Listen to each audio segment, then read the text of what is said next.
안녕하세요. 오늘은 당신이 보내주신 그 수요법문 발췌 자료, 위기 극복의 지혜와 안정을 좀 깊이 들여다볼까 합니다. 살다 보면 정말 피할 수 없는 위기의 순간들이 있잖아요. 그럴 때 어떻게 해야 할지 참 막막할 때가 많은데, 바로 이 자료가 그런 절체절명의 순간에 어떻게 마음의 중심을 잡고 또 지혜를 얻을 수 있는지 그 길을 불교적 관점에서 보여주고 있더라고요. 이게 단순히 위로받는 걸 넘어서요. 위기를 보는 당신의 관점을 좀 새롭게 하고 마음을 다스리는 통찰, 그걸 얻는 게 오늘 저희 목표입니다. 자, 그럼 바로 한번 들어가 볼까요?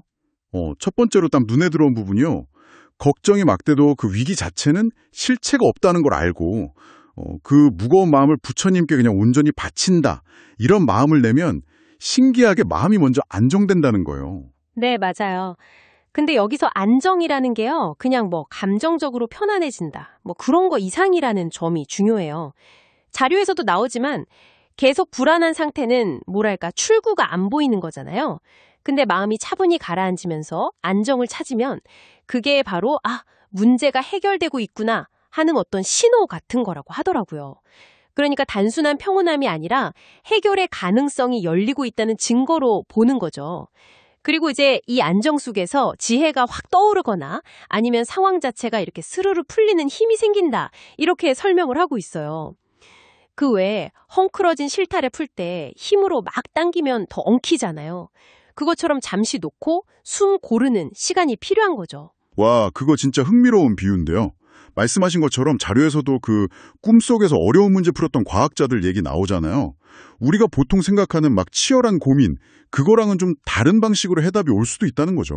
네네. 핵심은 그러니까 어려운 문제를 풀려면 일단 그 의식적인 분별, 판단 이런 걸 잠깐 멈추고 분별을 쉰다고 표현했죠. 그리고 마음을 막 어지럽히는 번뇌가 가라앉는 그 안정 상태, 그게 먼저 와야 한다는 거고요. 근데 이게 그냥 기다린다고 오는 건 아니겠죠, 당연히? 그럼요. 정확합니다. 그 안정이 그냥 오는 게 아니라 적극적인 마음 수행이 필요하다, 이렇게 자료는 강조해요. 여기서 제일 중요한 역할을 하는 게 아까 말씀하신 그 바치는 행위, 그리고 부처님에 대한 깊은 공경심, 그러니까 믿음이라는 거죠. 이 믿음이 있어야 내가 이걸 꼭 해결해야 돼, 내 힘으로 어떻게든 해야지 하는 그런 강한 자기 생각 있잖아요. 아상 또는 아집, 네, 그걸 내려놓는 연습을 할 수 있다는 거예요. 바친다는 게 내 힘만으로 너무 벅차니 문제랑 불안감을 부처님의 더 큰 지혜와 자비에 그냥 온전히 맡기는 거잖아요. 어떻게 보면 되게 능동적인 신뢰의 표현인 셈이죠. 그렇군요. 네, 무거운 짐 혼자 끙끙대지 않고 그냥 기꺼이 도움 청하면서 넘겨주는 과정이라고 할까요? 그렇군요. 바친다는 게 그냥 복비는 그런 행위를 넘어서 그 문제에 대한 내 집착, 즉 아상을 내려놓는 아주 구체적인 수행 방법이다, 이런 말씀이시네요. 바로 그거예요. 자료에 따르면 이 받침이라는 걸 통해서 나라는 생각, 내가 해야 한다는 그 아집이 점점 옅어지는 거죠. 우리 마음 시끄럽게 하는 근본 원인 중 하나가 바로 이 아상이잖아요. 이게 가라앉아야 마음이 본래의 고요함, 즉 안정을 찾는다는 거예요.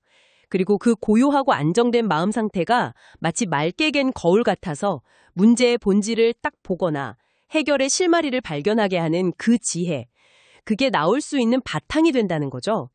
이걸 통해 개인은 위기를 넘어서고 더 나아가서는 건강한 사회 구성원으로 설 수 있게 된다, 이런 논리로 이어지고요. 그러면 이 가르침을 우리가 실제로 실천하려면 구체적으로 뭘 해야 할까요? 자료 마지막 부분에 좀 힌트가 있을 것 같은데요. 네, 그렇죠. 자료에서는 부처님하고 그 가르침에 대한 흔들림 없는 공경심, 그걸 바탕으로 꾸준히, 부지런히 바치고 또 시봉하는 공덕을 쌓으라고 권하고 있어요. 여기서 시봉이라는 게 그냥 스승 가르침 믿고 따르면서 받들어 모신다는 뜻인데요.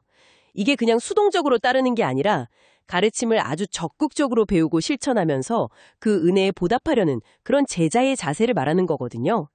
이런 믿음과 실천, 그 공덕으로 크고 작은 재앙들을 소멸시키고 또 간절한 소원도 이루고 궁극적으로는 부처님 가르침대로 살아가는 참된 불제자가 되기를 바란다, 이렇게요. 네.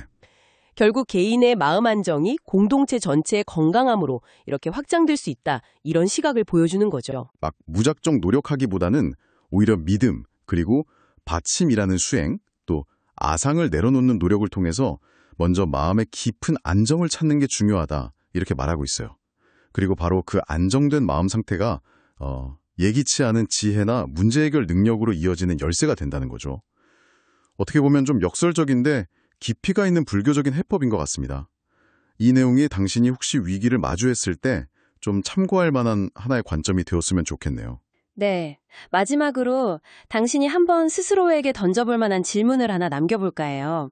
이 자료는 물론 불교 수행이라는 맥락이 강하지만 여기서 핵심적으로 말하는 거 있잖아요. 자신에 대한 아집, 아상을 내려놓는 것.